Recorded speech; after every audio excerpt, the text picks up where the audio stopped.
Bismillahirrahmanirrahim. Assalamualaikum warahmatullahi wabarakatuh. Perkenalkan, nama saya Hananda Ilizan Munazar dengan NIM 1903073 dari kelas Pendidikan Manajemen Perkantoran angkatan 2019A. Di sini saya sebagai perwakilan kelompok ingin menunjukkan dan ingin memaparkan hasil diskusi dari presentasi kelompok 6 mata kuliah Perilaku Organisasi angkatan 2020.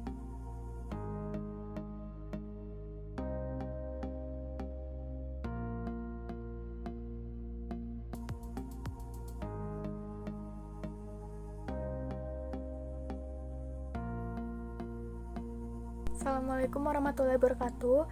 Perkenalkan, saya Anissa Maula. Saya akan menjelaskan mengenai struktur organisasional.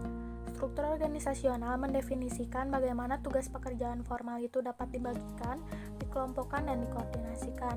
Para manajer ketika akan menyusun struktur organisasi harus memperhatikan 6 elemen utama, yaitu spesialisasi kerja, departementalisasi, rantai komando, rentang kendali, sentralisasi, dan desentralisasi. Nah, untuk yang pertama yang saya akan jelaskan yaitu spesialisasi kerja. Spesialisasi kerja ini adalah gambaran di mana sampai sejauh mana aktivitas dalam organisasi itu dapat dibagi ke dalam pekerjaan-pekerjaan yang terpisah. Jadi, spesialisasi ini membagi pekerjaan-pekerjaan ke dalam bagian-bagian tertentu dan di dalamnya ada individu yang berbeda-beda. Hal ini dikarenakan setiap individu ini memiliki kemampuan yang berbeda sehingga untuk mencapai efektivitas organisasi, perusahaan atau organisasi harus melakukan spesialisasi kerja. Nah, yang kedua ada departementalisasi. Departementalisasi ini dilakukan setelah spesialisasi kerja, di mana ketika tugas itu telah dibagi-bagi ke dalam bagian-bagiannya, nah tugas itu akan dikelompokkan dan menjadi suatu bagian yang sama. Hal itu disebut dengan departementalisasi. Contohnya ketika di perusahaan, misalnya ada di bagian keuangan, di bagian keuangan itu ada bagian-bagiannya lagi, ada yang bagian yang mengurusi pengeluaran kantor ataupun pendapatan. Nah, ketika bagian pengeluaran dan pendapatan itu dikelompokkan ke dalam satu bagian yang sama, yaitu bagian keuangan, proses itu adalah proses departementalisasi. Yang ketiga ada rantai komando. Rantai komando merupakan garis kewenangan tak terputus yang membentang dari organisasi puncak hingga pegawai terendah dan menjelaskan siapa yang mau dilaporkan kepada siapa. Garis komando ini kaitannya erat sekali dengan otoritas dan kesatuan komando. Otoritas itu yaitu hak-hak inheren di dalam posisi manajerial yang memberikan perintah dan mengharapkan mereka untuk dipatuhi. Sedangkan kesatuan komando itu adalah gagasan di mana para bawahan itu hanya memiliki satu atasan. Nah, hal inilah yang menjadikan kenapa rantai komando itu disebut sebagai garis kewenangan yang tak terputus, karena setiap bawahan hanya memiliki satu atasan dan mereka dalam melaporkan kegiatan mereka hanya melaporkannya itu kepada satu atasan mereka dan laporannya itu berkaitan jadi dari pegawai terendah hingga puncak organisasi yang teratas gitu, sehingga membentuk rantai dan disebutlah rantai komando. Baik, di sini saya akan melanjutkan pemaparan materi yang telah dijelaskan sebelumnya oleh rekan saya. Sebelumnya perkenalkan, saya Dani Yusuf Sohendra dengan NIM 1902933. Dasar pada struktur organisasi yang selanjutnya adalah rentang kendali. Rentang kendali ataupun span of control merupakan sejumlah bawahan yang dapat diarahkan oleh seorang manajer secara lebih efektif dan efisien. Nah, rentang kendali ini penting adanya dalam sebuah organisasi ataupun perusahaan. Hal ini dikarenakan rentang kendali dapat sangat menentukan jumlah, level, dan manajer yang harus dimiliki oleh suatu organisasi. Dengan menentukan rentang kendali, maka semua hal akan mencapai keseimbangan. Semakin lebar ataupun besarnya rentang kendali, akan semakin efektif organisasi tersebut. Yang selanjutnya adalah sentralisasi dan desentralisasi. Sentralisasi merupakan kondisi yang mana pengambilan keputusan dipusatkan pada satu titik tunggal dalam organisasi. Dalam organisasi yang tersentralisasi, yang mengambil keputusan adalah manajer puncak. Nah, konsep dari sentralisasi ini hanya meliputi otoritas formal, yaitu hak-hak yang melekat pada satu posisi. Sedangkan suatu organisasi yang terdesentralisasi dapat dengan cepat memecahkan permasalahan. Karena apa? Karena banyak orang yang dapat memberikan masukan dalam pengambilan keputusan. Hal ini dapat berdampak positif pula bagi para pekerja karena mereka tidak akan merasa terasingkan dari pengambilan keputusan yang menyangkut perusahaan. Kemudian yang selanjutnya ada formalisasi. Istilah formalisasi mengacu pada keadaan yang mana pekerjaan di dalam organisasi telah terstandarisasi. Apabila suatu pekerjaan sudah sangat terformalisasi, maka yang berkuasa memiliki sejumlah keleluasaan yang minimal atas apa yang telah dilakukan dan bagaimana cara melakukannya.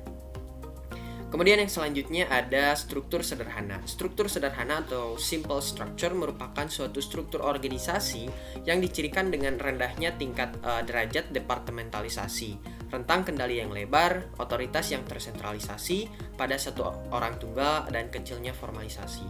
Nah, kekuatan dari struktur yang sederhana ini terletak pada kesederhanaannya sendiri. Struktur ini cepat, fleksibel, murah untuk dioperasikan, dan akuntabilitas yang jelas.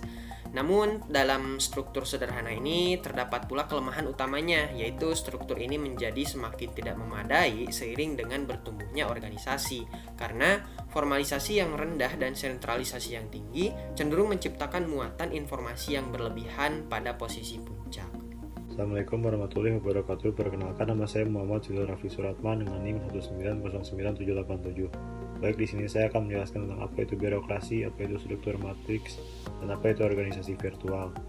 Yang pertama ada birokrasi. Birokrasi dalam bahasa Yunani yaitu disebut juga dengan kratein yang berarti mengatur, sedangkan dalam bahasa Prancis kata birokrasi disinonimkan dengan kata bureau artinya kantor. Secara umum, konsep birokrasi banyak diperkenalkan oleh Max Weber, seorang sosiolog Jerman pada awal abad ke-20. Konsep ini dimunculkan karena sekitar tahun 1900-an, revolusi industri di Inggris mulai menambahkan pengaruhnya pada perubahan struktur sosial yang mendorong pemerintah terlibat dalam berbagai kegiatan publik. Max Weber juga menjelaskan sebagaimana yang dikutip oleh Sinambela bahwa birokrasi merupakan suatu bentuk organisasi yang memiliki hierarki, spesialisasi peranan, dan tingkat kompetisi yang tinggi, yang ditunjukkan oleh para pejabat yang mengisi peranan birokrasi sehingga efektif dan efisien. Charles Moran mengemukakan bahwa birokrasi sebagai bagian dari politik modern yang mempertimbangkan efisiensi dan rasionalitas dalam pekerjaan. Birokrasi juga dicirikan dengan tugas operasional yang sangat rutin yang dicapai melalui spesialisasi, aturan, dan regulasi yang diinformasikan dengan ketat. Namun, pengelompokan tugas ke dalam departemen fungsional, otoritas yang tersentralisasi, rentan, kendali yang sempit, dan pengambilan keputusan mengikuti rantai komando. Birokrasi juga merupakan kata-kata yang bersifat negatif ketika contohnya dalam banyak pemikiran dari orang-orang. Namun struktur ini memiliki kelebihan, salah satunya adalah terletak pada kemampuannya untuk melakukan aktivitas yang terstandarisasi dengan cara yang sangat efisien. Namun ada juga kelemahan utama dalam birokrasi, yaitu apabila kita semua menyaksikannya seperti keperluan yang obsesif dalam mengikuti aturan. Ketika terjadi hal yang tidak secara persis tepat menyesuaikan dengan aturan, maka tidak ada ruang bagi modifikasi. Birokrasi menjadi efisien hanya sepanjang para pekerja yang berkonfrontasi setelah mengenal permasalahan dan aturan keputusan yang telah terprogram. Yang kedua ada struktur matriks. Karakter struktural dari matriks yang sangat jelas adalah bahwa struktur ini dapat memecahkan konsep dari kesatuan komando. Kelebihan dari matriks adalah kemampuannya untuk memfasilitasi koordinasi ketika organisasi memiliki sejumlah aktivitas yang rumit dan saling bergantung. Kontak secara langsung dan sering di antara spesialisasi yang berbeda. Dalam matriks dapat membuat informasi menembus organisasi dan dengan cepat mencapai orang-orang yang memerlukannya. Sedangkan kelemahan utama dalam matriks ini yaitu terletak pada kebingungan dalam menciptakannya, karena kecenderungannya untuk mendorong perebutan kekuasaan dan tekanan diberikan kepada individu. Yang terakhir ada organisasi virtual atau virtual organization. Adalah sekelompok grup, orang, atau institusi dengan beberapa tujuan yang sama. Mereka melakukan sharing sumber daya untuk memenuhi kebutuhan mereka. Menurut salah satu ahli yang dikutip oleh Trafika tahun 1997 menjelaskan bahwa VO atau organisasi virtual mengacu pada bentuk organisasi baru yang ditandai dengan pengumpulan sementara atau permanen individu, kelompok, atau departemen organisasi yang tersebar secara geografis yang tidak termasuk dalam organisasi yang sama atau seluruh organisasi yang bergantung pada komunikasi elektronik untuk melakukan proses produksi mereka. Ada juga beberapa karakteristik dalam organisasi virtual, yaitu yang pertama ada melintasi batas. Perubahan bisnis environment menuntut suatu perusahaan atau organisasi untuk lebih fleksibel di dalam melakukan kegiatan produksinya. Maka dari itu, perusahaan harus menghasilkan produk yang berkualitas dan sesuai dengan keinginan penggunanya. Lalu yang kedua ada berbagai sumber atau resource, misalnya adalah toko buku online Amazon yang menjual berbagai macam buku, individu, kelompok, atau departemen organisasi yang tersebar secara geografis yang tidak termasuk dalam organisasi yang sama atau seluruh organisasi yang bergantung pada komunikasi elektronik untuk melakukan proses produksi mereka. Ada juga beberapa karakteristik dalam organisasi virtual, yaitu yang pertama ada melintasi batas. Perubahan business environment menuntut suatu perusahaan atau organisasi untuk lebih fleksibel di dalam melakukan kegiatan produksinya. Maka dari itu, perusahaan harus menghasilkan produk yang berkualitas dan sesuai dengan keinginan penggunanya. Lalu yang kedua ada berbagai sumber atau resource. Misalnya adalah toko buku online Amazon yang menjual berbagai macam buku. Amazon bekerja sama dengan perusahaan lain untuk mendapatkan stok yang selanjutnya dijual melalui Amazon. Sama halnya ketika kita menjual buku dari Amazon, kita tidak memiliki buku yang kita jual secara fisik. Yang ketiga ada wilayah yang tersebar. Misalnya dalam pengembangan software, apabila kita berada di Indonesia dan bekerja pada tentunya kita dapat bekerja pada malam hari. Namun jika kita memiliki rekan di luar negeri, namun kita berada di Indonesia sedang malam hari, di sana masih siang dan dapat digunakan untuk melanjutkan pengembangan software.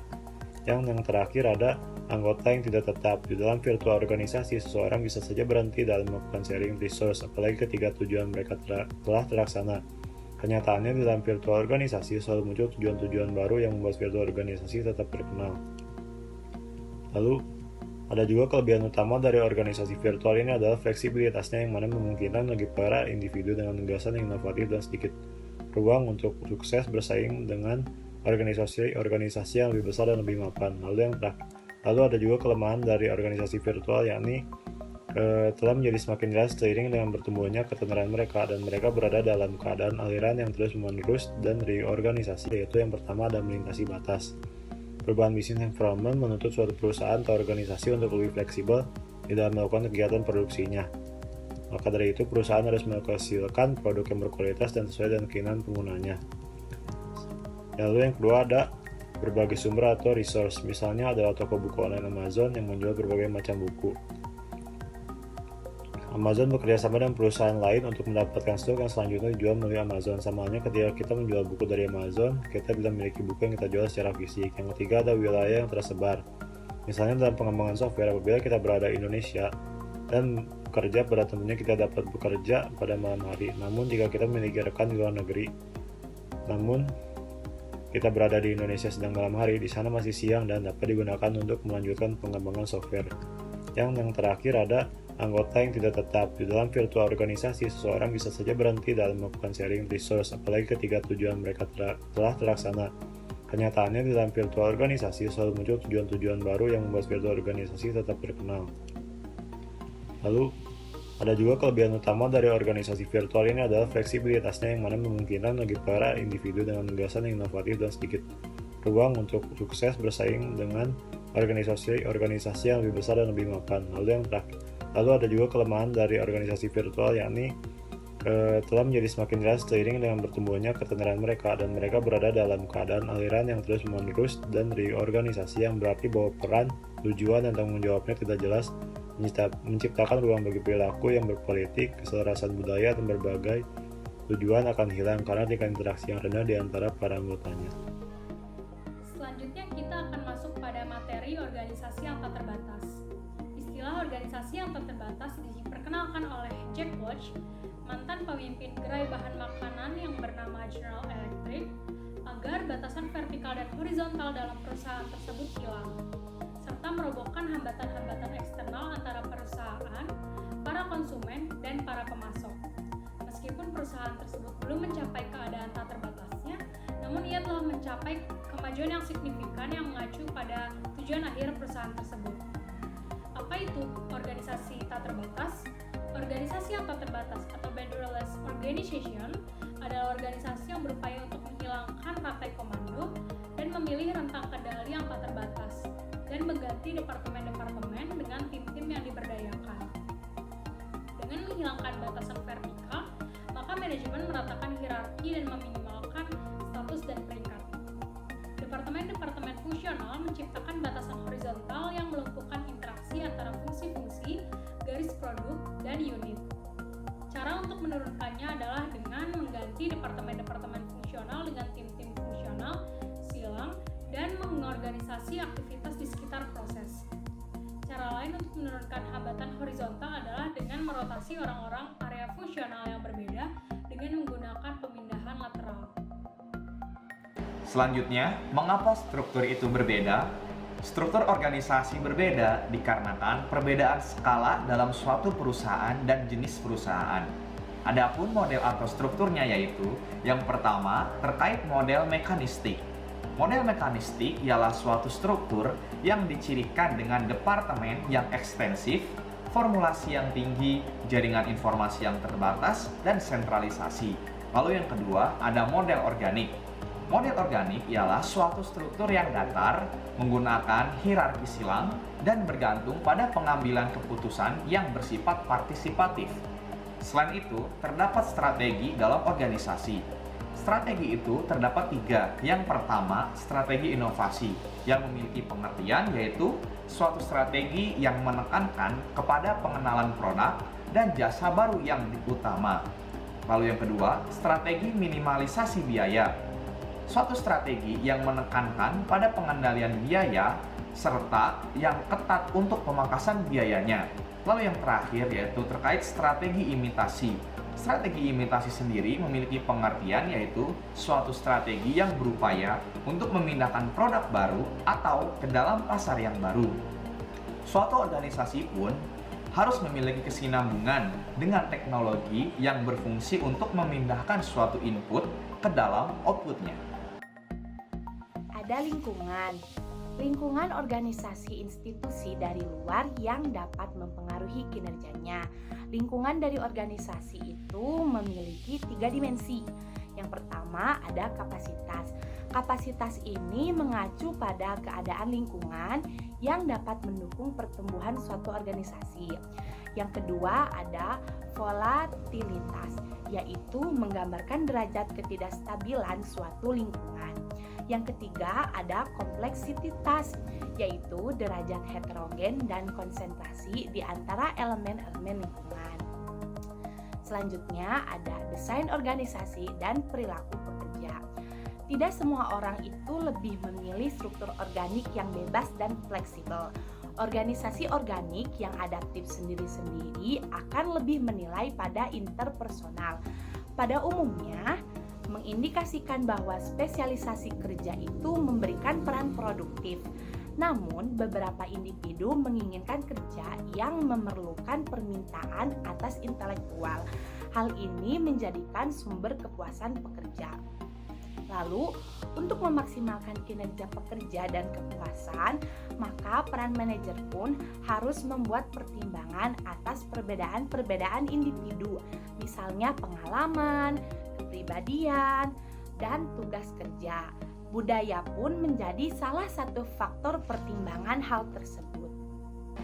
Baik, terima kasih kepada para penonton yang telah menonton hasil presentasi dari kelompok 6 mata kuliah perilaku organisasi. Mudah-mudahan ilmu yang dapat disampaikan dapat bermanfaat bagi kehidupan kita sehari-hari. Terima kasih, mohon maaf apabila ada kesalahan. Wabillahi taufiq wal hidayah. Wassalamualaikum warahmatullahi wabarakatuh.